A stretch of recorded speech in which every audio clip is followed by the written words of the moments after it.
Hello, children. Next part of Nelson Mandela. Welcome to the class. Okay, so listen to me.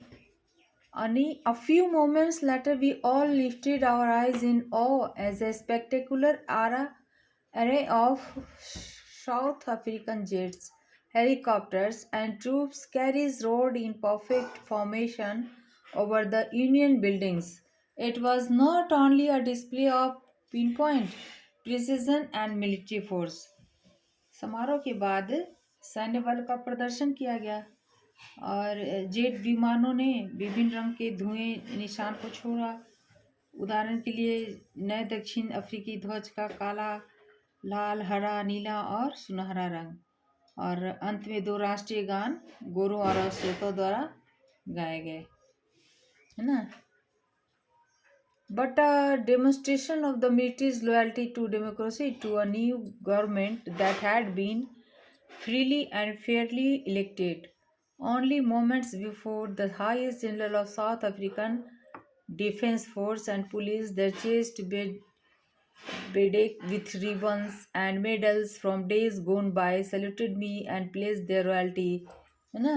कुछ ऐसे moments south African defence force के जितने भी police थे और उनके छाती पे रिबन लगा हुआ, मेडल लगा हुआ, उन सब ने मुझे सैल्यूट दिया और कृतज्ञता दिखाया, है ना। I was not unmindful of the fact that not so many years before they would not have saluted but arrested me. और ये सब मेरे लिए अद्भुत था क्योंकि ये सब मुझे सच नहीं लग रहा था, क्योंकि कुछ साल पहले तक यही पुलिस और यही लोग मुझे सैल्यूट नहीं करते थे, मुझे सिर्फ अरेस्ट करते थे।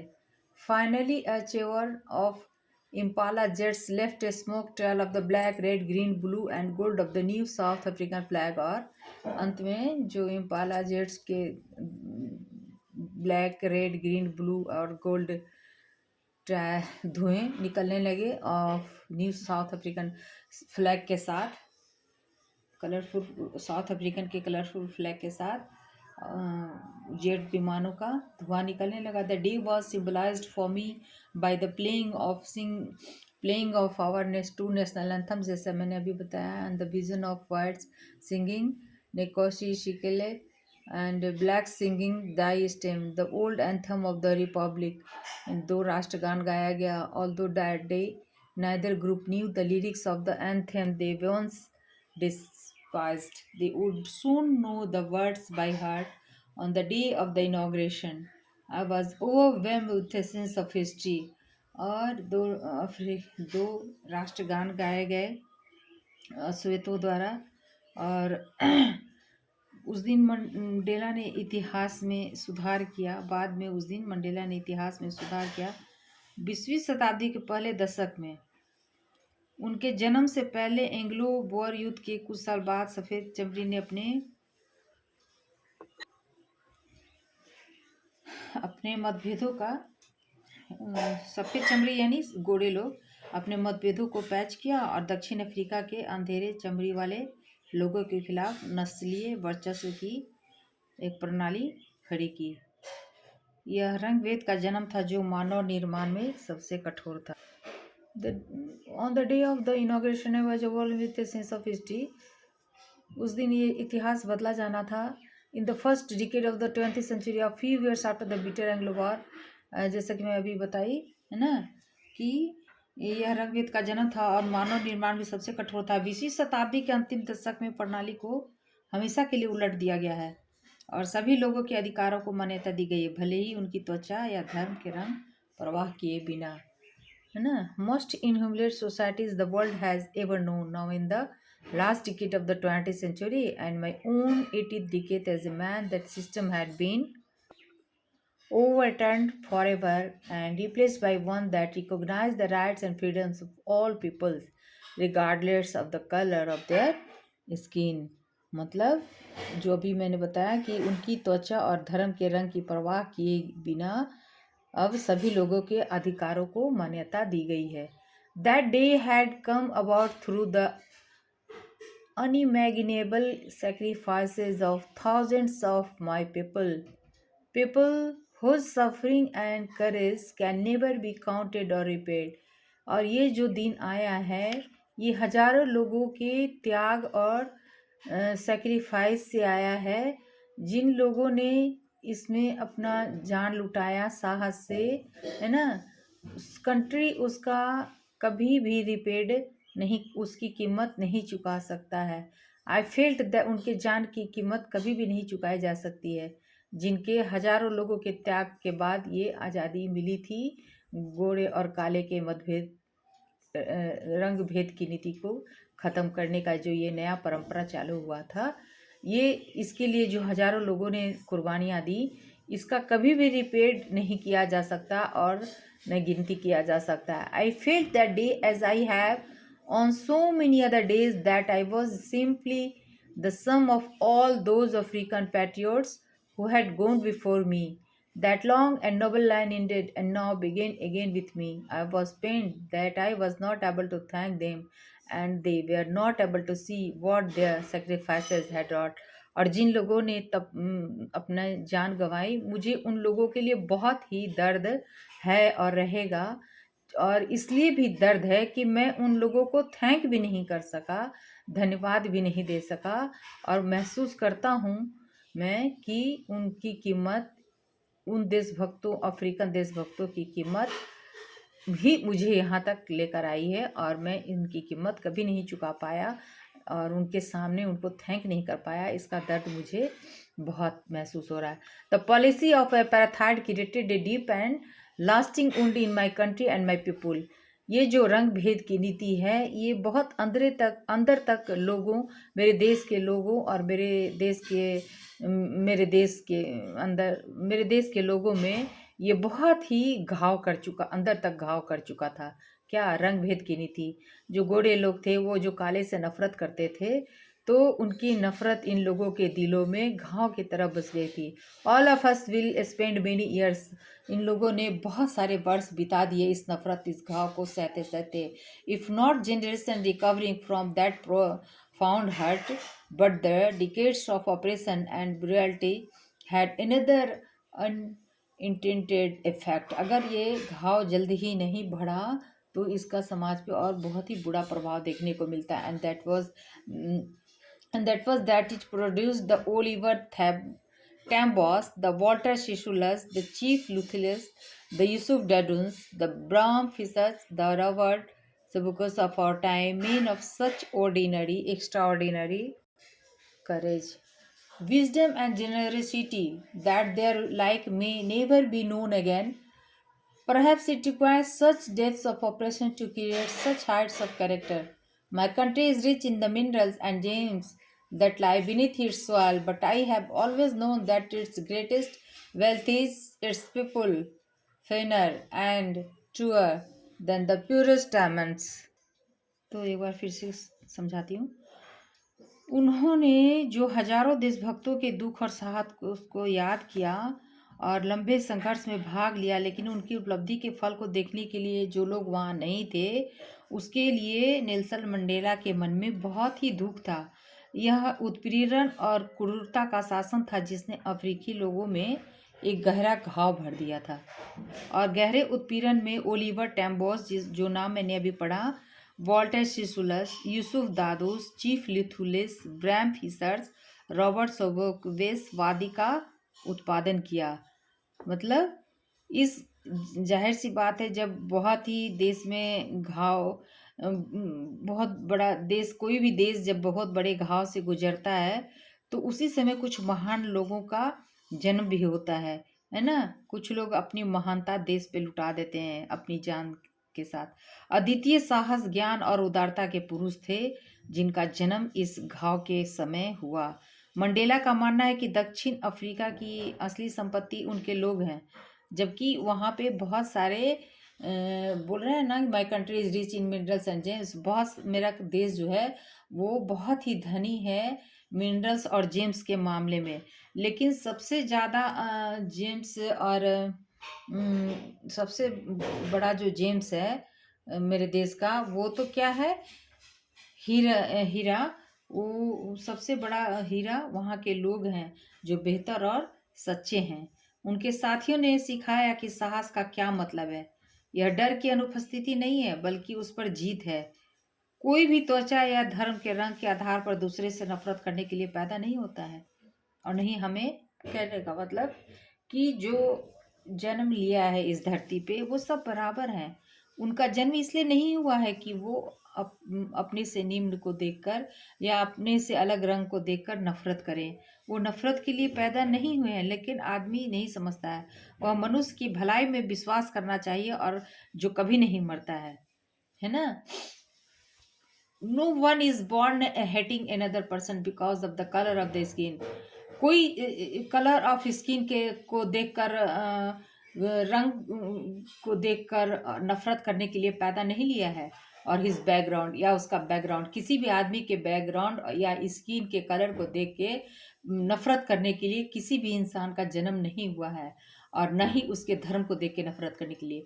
People must learn to hate, and if they can learn to hate they can be taught to love.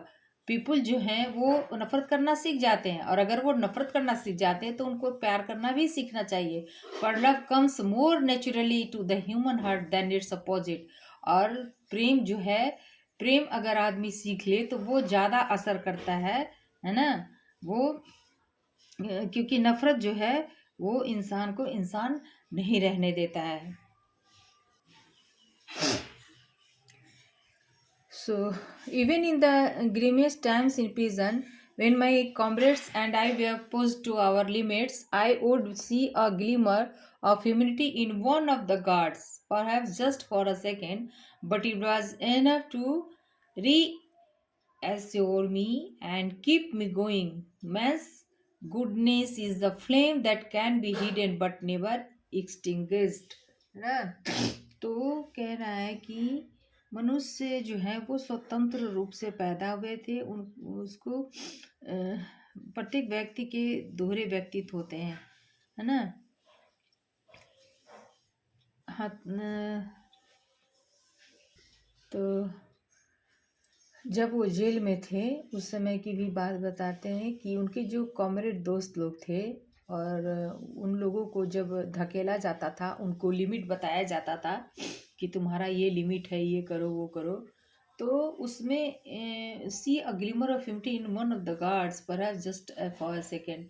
लेकिन उसमें कुछ गार्ड्स के अंदर कुछ सेकंड के लिए ह्यूमिनिटी, मानवता भी दिखाई देता था।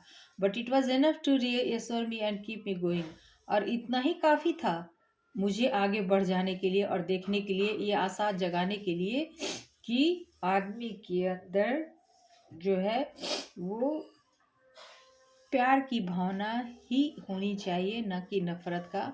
Men's goodness is a flame, क्योंकि आदमी का जो अच्छाई है ना वही आगे तक जाता है और उसको बचा कर रखता है।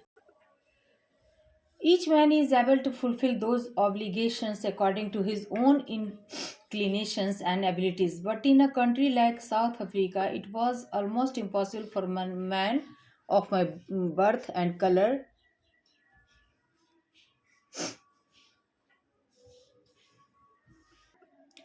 मंडेला ने कहा कि वो स्वतंत्र रूप से पैदा हुए थे और सबको खेतों में दौड़ने, धारा धारा में तैरने, बैल पे सवारी करने की स्वतंत्रता थी, है ना। लेकिन अफ्रीका जैसे देश में it was impossible, almost impossible for a man of my birth and colour to fulfil both of those obligation. लेकिन अफ्रीका जैसे देश में मेरे जैसे लोगों का जन्म और कलर, ये सब कुछ भी करने में रोकता था।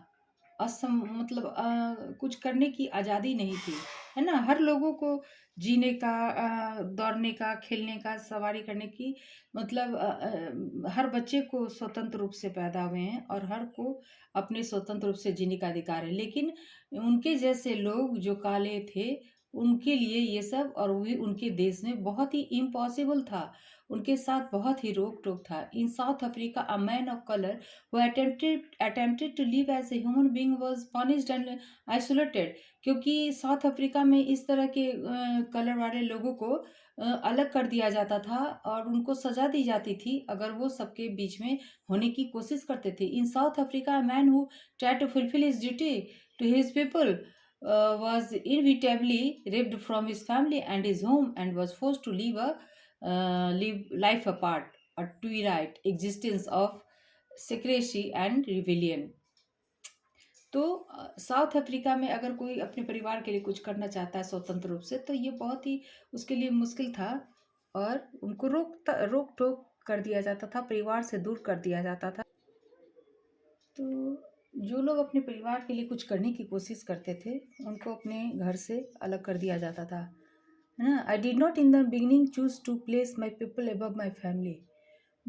मैं शुरू में कोशिश भी नहीं कर पाता था अपने परिवार और अपने लिए जगह चुनने का। But in attempting to serve my people I found that I was prevented from fulfilling my obligations as a son, a brother, a father and a husband.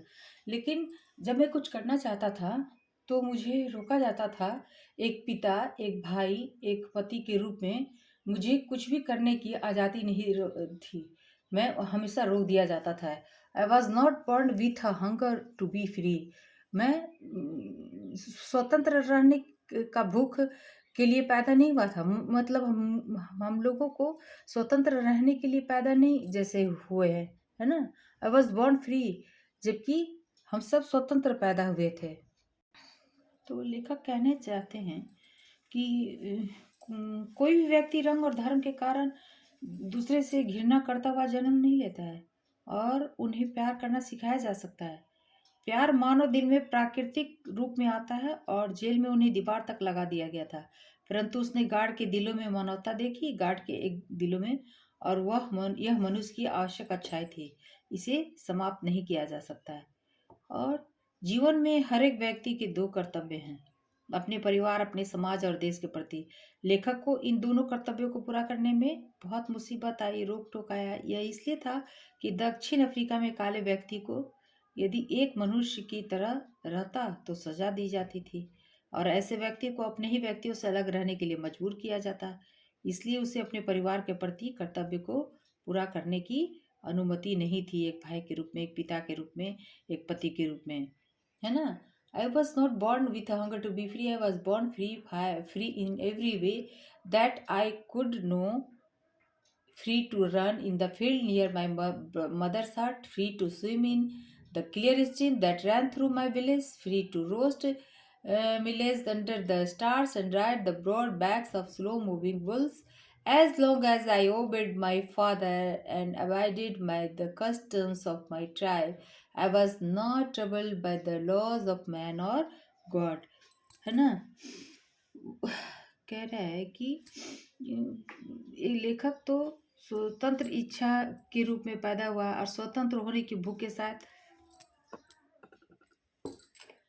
तो it was only when I begin to learn that my boyhood freedom was an illusion, when I discovered as a young man that my freedom had already been taken from me, that I begin to hunger for it. At first, as a student, I wanted freedom only for myself. लेखक का कहना है कि वह स्वतंत्र पैदा हुआ, स्वतंत्र होने की भूख के साथ नहीं पैदा हुआ था और वह अपने पिताजी की आज्ञा पालने और अपने कबीले के रीति रिवाजों को मानने में स्वतंत्र था, परंतु उसको महसूस हुआ कि स्वतंत्रता एक भ्रम था, है ना। उनको तुरंत ही पता चल गया कि it was only when I begin to learn that my boyhood freedom was an illusion, कि जो स्वतंत्रता है वो जो है वो एक मात्र भ्रम था। उसने स्वतंत्रता के लिए भूखा मरना आरंभ किया जब उससे स्वतंत्रता ले लिया गया। विद्यार्थी के रूप में वह पढ़ने और जाने की स्वतंत्रता चाहता था। जोहान्सबर्ग में युवा के रूप में वह अपनी ताकत के अनुसार बनने की स्वतंत्रता चाहता था। वो अपनी और परिवार की रोजी रोटी की स्वतंत्रता चाहता था। But then I surely saw that not only was I not free, but my brothers and sisters were not free. उनको तुरंत ही महसूस हो गया कि न मैं फ्री हूँ, न मेरे भाई बहन फ्री हैं, आज़ाद है। I saw that it was not just my freedom that was curtailed, but the freedom of everyone who looked like I did. सिर्फ मेरे और मेरे भाई बहनों की नहीं, मेरे जैसे जितने लोगों थे उन सबकी स्वतंत्रता बाधित थी। That is when I joined the African National Congress, and that is when the hunger for my own freedom became the greater hunger for the freedom. और इसीलिए जो ये आज़ादी की भूख थी वो मेरे मन में जब मैंने एक national African national Congress party join किया, तो ये और ही बढ़ती गई, है ना, ये बुक और बढ़ती चली गई मेरे लिए और मेरे देश के लोगों के लिए. It was this desire for the freedom of my people to live their life with dignity and self respect and animated my life that transferred a frightened young man into a bold man.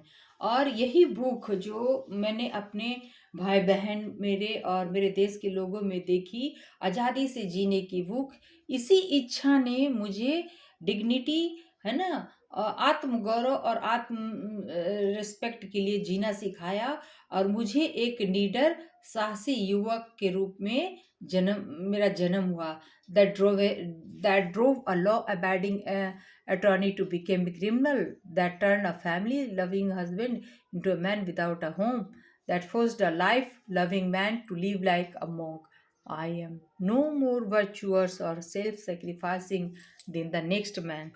मतलब कि स्वतंत्रता की उस भूख उसके व्यक्तियों की स्वतंत्रता के लिए और अत्यधिक हो गई. उसकी व्यक्तियों की शान से रहने की स्वतंत्रता के लिए इच्छा ने जो उसको ताकत दिया, वो उसको बहादुर बना दिया. उसने एक भिक्षु की तरह रहने के लिए मजबूर कर दिया, मॉन्क की तरह, है ना, साधु की तरह, तपस्वी की तरह. उसके व्यक्तियों की जंजीरें उसके लिए भी जंजीरें बन गई. जब अपने लोगों पर कष्ट देखते हैं तो क्या होता है, आदमी लड़ने के लिए और भी ज़्यादा ताकतवर बन जाता है. बिना मानवता के अत्याचारी और अत्याचार सहने वाले लेखक जानता था कि अत्याचारों को सहन करने वालों को की तरह स्वतंत्र किया जाना चाहिए. I knew that the oppressor must be liberated just as surely as the oppressed. I knew that the oppressor must be liberated just as surely as the oppressed. A man who takes away another man's freedom is a prisoner of hatred. He is locked behind the bars of prejudice and narrow mindedness. I am not truly free if I am taking away someone else's freedom. Just as surely as I am not free when my freedom is taken from me, the oppressed and the oppressor alike are robbed of their humanity. है ना. बिना मानवता के अत्याचारी और अत्याचार सहने वाला लेखक जानता था कि अत्याचार को सहन करने वालों की तरह स्वतंत्र किया जाना चाहिए. जो लोग अत्याचार सह रहे हैं, अब उनको भी स्वतंत्रता मिलनी चाहिए.